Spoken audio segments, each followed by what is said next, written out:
Welcome to Transgender. I'm Joe, and I'm the dad. And I'm Raya, and I'm the daughter. Hey, we got a card from a listener. On the front, it said, "Get better soon."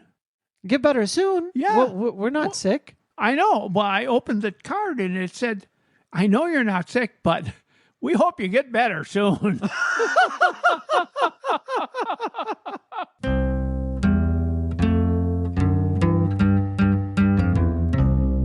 I think they hoped we would tell some better jokes. Yeah, probably. Well, that's not going to happen. Well, it is Pride Month. Happy Pride to everyone. June, of course, is Pride Month. And we thought, what a great way to kick this off, but to look at some history from the LGBTQ. Now, it's easy to go to things like Stonewall or to some of the other things that we've looked at in history. But we thought we'd take a little bit of a look at transgender history and some things that I didn't know much about. Now, when I first transitioned, I heard a lot about WPATH, which is the Standards of Care. And it stands for the World Professional Association for Transgender Health. It was founded by Harry Benjamin back in 1979. It was originally the International Gender Dysphoria Association, HBIGDA. And they kind of give all of the things of, here's what we want transition to look like, and here's what you should be doing, and here are the standards that the therapist should be following as they write letters for you and those kinds of things. I just want to tell you, you don't have to spell that out for me. I'm not that DUMB. I'd like to take a look at this from the perspective of Johns Hopkins Hospital, because it's going to affect the rest of our story, because we're going to be talking about not only a little bit about Harry Benjamin, but about someone who had influence on him, influence on Johns Hopkins, and really has done some things that have had a dramatic effect on the LGBTQ plus community, especially the transgender area. That is a guy by the name of Reed Erickson. Reed Erickson is going to be a major player with this whole Johns Hopkins thing. And that is because Johns Hopkins in 1966 started a trans clinic. And that was important, but it was kind of a small little afterthought in the Johns Hopkins area, and it didn't really go anywhere until Reed injected a huge amount of money into this because he was a very rich man. Reed Erickson grew up in a middle-class suburb in northern Philadelphia where his father was an engineer and owned a lucrative lead smelting business. Later on, he moved to Baton Rouge, Louisiana. Moved the whole smelting business there, Moved right? the whole smelting business there. And Reed went to school and graduated with a mechanical engineering degree while he was working in the family business. He continued to working after he graduated with his father until his father died, at which point Reed took over this lead smelting business and did some amazing things that really grew it dramatically. Which I can understand, somebody taking over their father's business and then taking it. But I can't understand somebody taking it and growing it even bigger than they had. I got out before I did much with your business. But I certainly understand in that way. I do resonate with him. So he had it for 7 years and he sold it for a very large profit. I haven't been able to find out exactly how much, but he was considered a very rich man. And because of that, he had a lot of influence because he had a lot of money. In 1969, with only 3 years under its belt, Johns Hopkins University continued with this transgender clinic, but they got a huge amount of money from Reed Erickson. enough to really begin to do some amazing things. So really, Reed, you could think of him, he's in some ways sort of the father of transgender healthcare, together with Harry Benjamin. Now, Harry Benjamin is the name that we always see, but really we wouldn't know about any of this if it wasn't for that large influx of cash that Reed Erickson injected. He injected a lot more cash into the transgender community and the LGBT plus community for many years until right up until his death. But in this particular case, that influx really made a major difference to Johns Hopkins. Unfortunately, after 5 years, the powers that be that were running Johns Hopkins said, we don't really think this is natural. It's not something we should be doing, but they weren't ready to fold it. Right. They didn't cancel it immediately. Instead, what they did is they pulled back a lot of the resources and they kind of pushed it in as the same part of one of the other branches, in this case, the OBGYN branch of Johns Hopkins. And so they sort of had to share facilities. It was sort of relegated to the side for another 5 years. They downsized it dramatically to the point where it wasn't really very effective. It continued for 5 years and closed abruptly. But they got the ball rolling so that other places then could pick up trans-affirming healthcare. So they were the ones to open the door. And probably there is that aspect of being first that then they caught the most flack for it. And I imagine that was a difficult place for them to be. They probably took a lot of brunt from public opinion and that sort of thing until they finally pulled back. They did eventually reopen it. In 2017. Right. Quite a bit longer than that. Quite a bit of time had gone by. Yes. But so now they are a full gender affirming department again. So Correct. So that's good. But they were the pioneers back in 1969 and in the early 1970s. Yes. Now, they weren't the only ones. There have been transgender clinics around for a long time. But in the U.S., it wasn't a big thing. It became a big thing when all this money from Reed started flowing into the area. And for that, we can be thankful. But Reed, I will tell you, was an odd duck. He sure was. Now, let's talk first about why was he so invested in transgender issues? Well, first of all, he remained. He was born female and remained female all the while that his father was alive. And it wasn't until after his father died that he chose to go through the entire right to transition to publicly transition, and then also obviously because he was so interested in a lot of these medical procedures, it was coming from a very personal place for him that he wanted to live the life that he knew that he wanted to live. And I think it takes somebody that is a little bit eccentric in order to break the mold so much. Now, I know for me, there is no way that I would have considered going to get gender-affirming surgery apart from somebody else doing it first. That just didn't even seem like it was, in a thing that you could do. In fact, I remember the first time hearing that people go to get surgery on their face to feminize their face more. And I thought, you got to be kidding me. Boy, if I could have that, that would be amazing. I would love to have that. And then I started to look into it, and then I ended up, for me, I flew out to California for my surgery. That was the first surgery, gender-affirming surgery that I got, was because I wanted to make sure that I was accepted socially first, and that was such a big piece of it. But if it wasn't for these pioneers that were paving the way, I never would have even realized that that was an option. You really have to be somebody that looks at the world and thinks the world can be different than how it is right now. And boy, did Reed Erickson ever think that the world could be different. He was a very strange character. He was very unusual.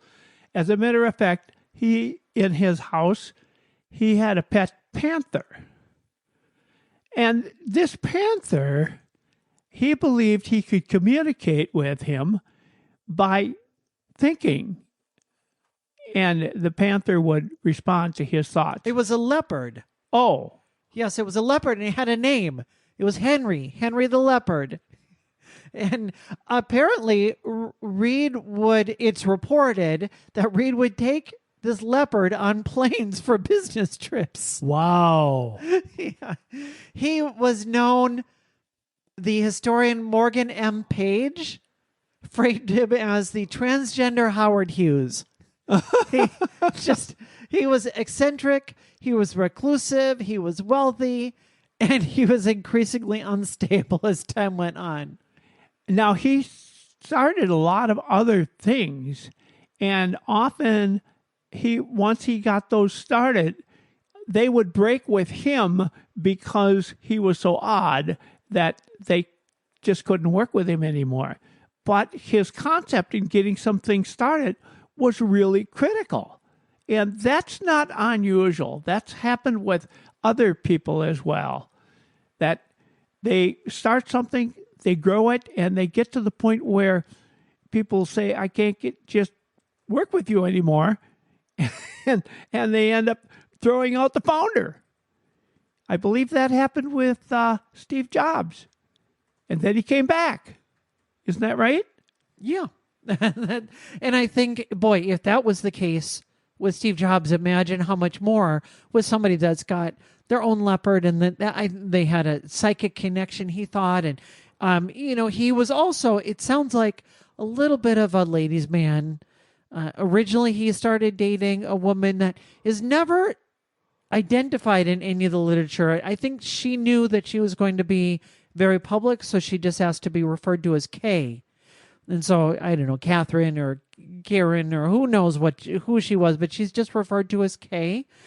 And then he went on to have at least a couple of other relationships and had a couple kids even.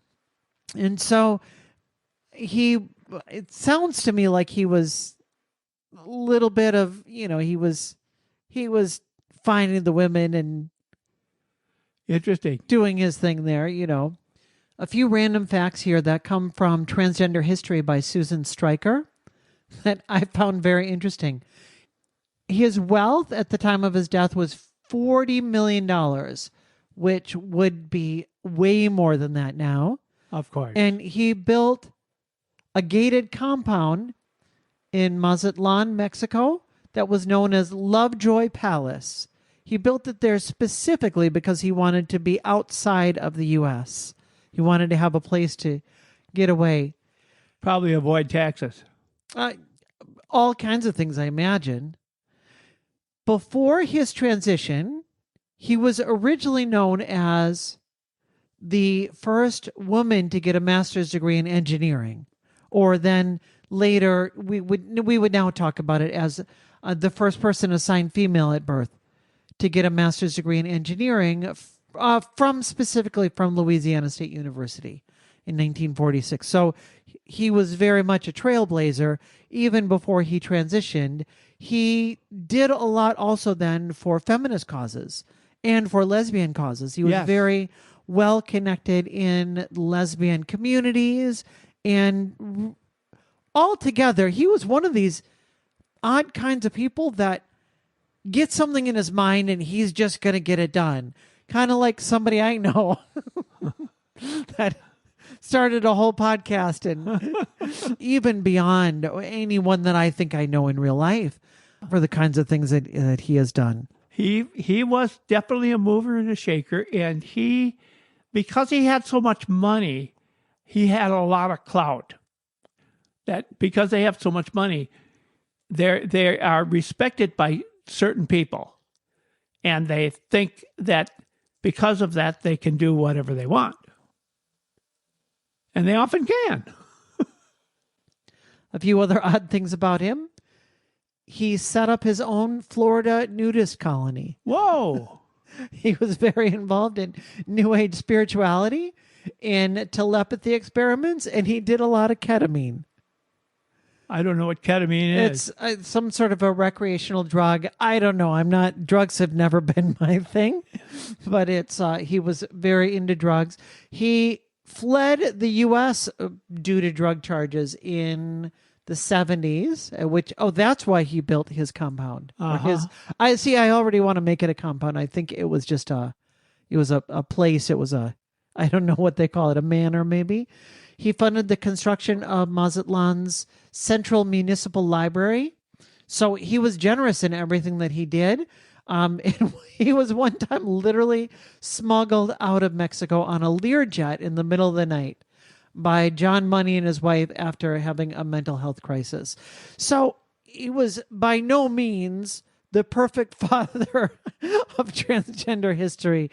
He was problematic for sure. He had all kinds of issues, but it's still, he accomplished a lot for us in our history, and it's something it's worth talking about and not washing it over as if it's all good.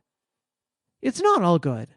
Of course not. But it's really important. It is definitely important. We happen to be talking about one particular area, and that is the clinics that really wouldn't exist if it hadn't been for him.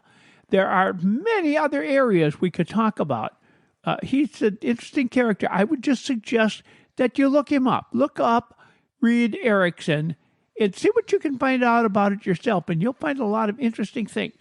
When we come back, we're going to tell you why the clinics matter today because of Johns Hopkins.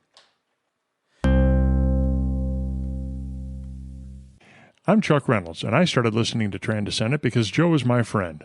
I keep listening because I have friends, colleagues, and family members who are part of the LGBTQ community, and I want to better understand their struggles and perspectives. I have become a supporter because I believe Joe and Raya are truly helping to preserve relationships and save lives.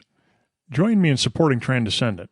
Just go to transcendent.com, click on support, and select the amount you'd like to give each month. It can be as little as $3, and you can cancel at any time. As we were preparing for this podcast, I kept thinking of Reed Erickson as Leif Erickson. I kept saying it wrong. And then I had to remind myself, no, his first name is Reed, like Reed Richards from the Fantastic Four. And I actually figured that ended up being a really useful mental hook for me. I can kind of remember, then he's Reed Erickson. So I don't know if that helps you to sort of remember his name. He is Reed like Reed Richards and Erickson like Leif Erickson. I was thinking of Reed Witherspoon. That's Reese. Oh, okay. Well, then it's Reese Erickson. No, you're going to screw our whole audience up. Anyway, let's take a look at why clinics matter today, because this is really critical. When you have a transgender clinic in your area, you have somebody that they do research. There are so many places around the U.S. where it's really a transgender desert. But because they have these clinics all over, there is something within a day's drive. The experts that are fighting on our behalf, saying, Yes. This is normal, this is a thing. And it was Harry Benjamin that first said, there is no cure for being transgender. The best treatment is to help facilitate transition. I know for me that was definitely the case, is that there was no way that I was going to make this turn off or go away. And believe me, I tried everything I could. And I think that's the story of many transgender people. The thing about it is that with these clinics now, they're helping us to understand that we shouldn't have to do that. So we don't want to have it be that everybody that was like me has to hide who they are for 40 years of their life until they finally can't take it anymore. They go through a whole massive breakdown. They feel like they're losing everything in their life, and only then can they finally live the life that they wanted to live. that is not the kind of society that we want to have. And people out there are giving us some misinformation, people who are skeptical, people who are afraid of what this might do. But it's these clinics are the ones that are supporting research in things that are happening to prove that this is a natural thing. Imagine, if you can, if those early clinics disappeared completely, where would trans healthcare be today? Right.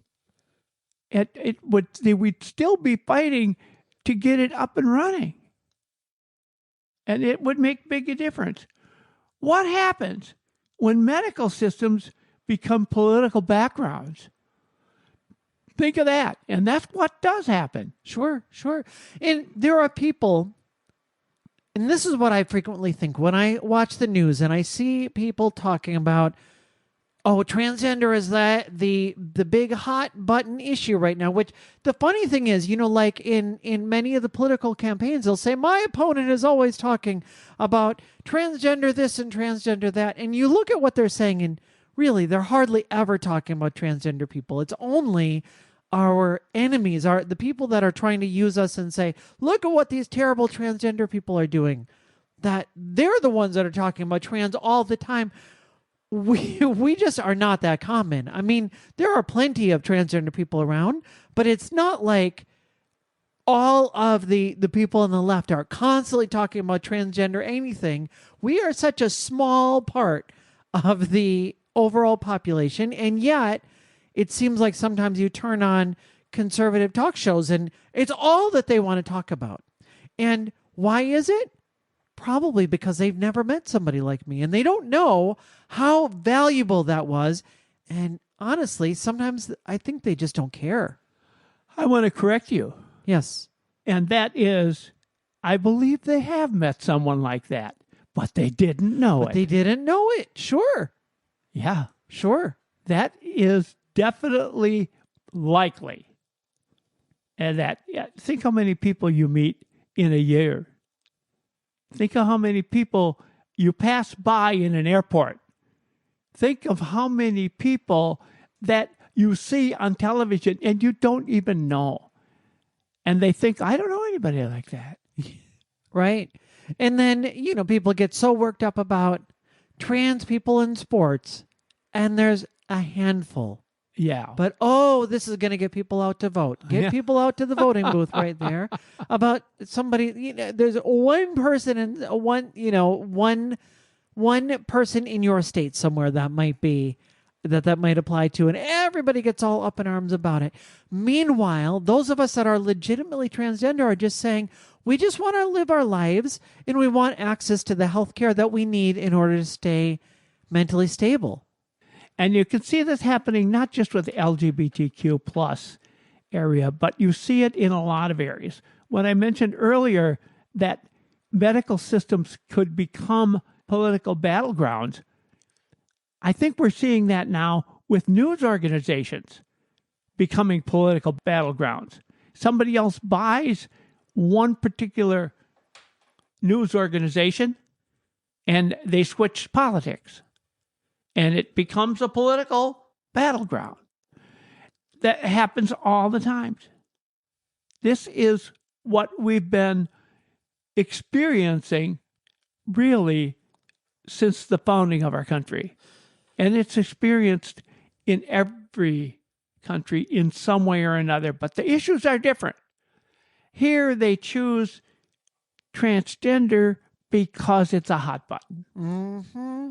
And they choose immigration because it's a hot button. We want to go back and look at this history because it's important for us in the trans community and really the entire LGBTQ plus community to know where our history comes from. And that means not just all of the good things, but all of the things from people that were a little wacky or had a little bit of issues. I mentioned John Money was the one that flew Reed out of Mexico when he had to get out for mental health reasons. John Money comes up in my browser. I have an extension that I have been able to add to my Chrome browser called Shinigami Eyes. And it is an extension that looks at all of the links and it highlights in green any of the ones that are from people that have spoken out positively for transgender rights. Wow. And it highlights in red all of the people that have spoken out negatively. So if you're a transgender person, then you've got an idea of be careful around this person, or this probably is somebody that you're going to resonate with. Well, that's really high tech. Yeah. So, for instance, Hank Green, who does a lot of science things, he always comes up as green because he has constantly spoken out about how important it is for transgender people to get the health care and the rights and the things that we need. He is an ally. What's his first name? Hank Green. Hank and John Green are the Vlog brothers, and they've written all kinds of things. And yeah, they're great. I really like them a lot. So his name is Green, and his link comes up as green. That's and right. Now, so now are we going to hear from Eric the Red? The father of Leif Erickson. Sure. We bring it right around in a circle here. But I do want to say then John Money comes up as red. And we didn't get all into his history, but he has been involved with some pretty problematic things in reference to transgender issues. And so this whole thing here with Reed Erickson, he is not perfect by any means. But what he started and what we have now is really important. And that's all we're looking to do. He is not a saint by any means. What he is he's kin. He's family. And family can sometimes be a little bit strange. Well, let's take a look at the future. So if this clinic, this Johns Hopkins, going back, clinic that was developed that resulted in all of the other clinics that are going around, where are we going in the future? What's happening now and what can we expect? Right now, that we are in situations often where people who are LGBTQ plus and especially transgender are being attacked. But what is the real issue? What's going to happen? We will move forward, as we mentioned earlier, that there are some issues that are taken as not acceptable by people. For example, after Emancipation Proclamation, a lot of people did not accept the fact that all of the former slaves were free.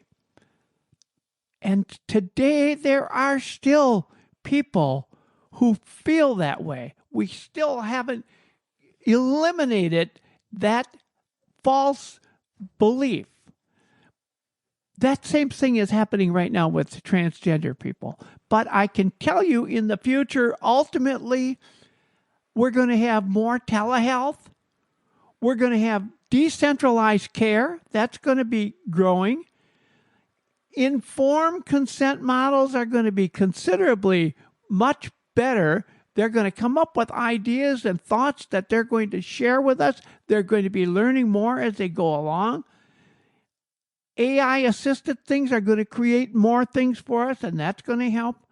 Expanding care into rural areas is going to continue to grow to the point where it's going to be common in most of your hospitals throughout the country. There's going to be more global access to this, even in countries where now are totally unacceptable. That's going to grow. Is it going to happen in the next 5 years, 10 years, 20 years? I don't know. Maybe the next 300 years. But it is going to happen. And whether future systems will become more humane than the highly ones that are now objecting and living in the past, will that happen? It definitely will. It is our future, and we're not going back. That's right. Well, happy Pride, everyone. We're grateful to have you coming here week after week. Every single Monday, we've got a great month of Pride podcasts set up. We're going to be going out and doing a bunch of Pride celebrations ourselves. We're going to go set up a table. And if you email us, we'll let you know where you can come and visit us if you'd like to meet us in person. Or just email us and let us know what you have going on. Transdescendant@gmail.com. We read everyone. We would love to hear your thoughts on this podcast, this topic, or any of the other topics that we've done. And maybe we'll see you at Pride Month. Or should we say, we'll see you at Pride Month? With that, we'll see you Monday.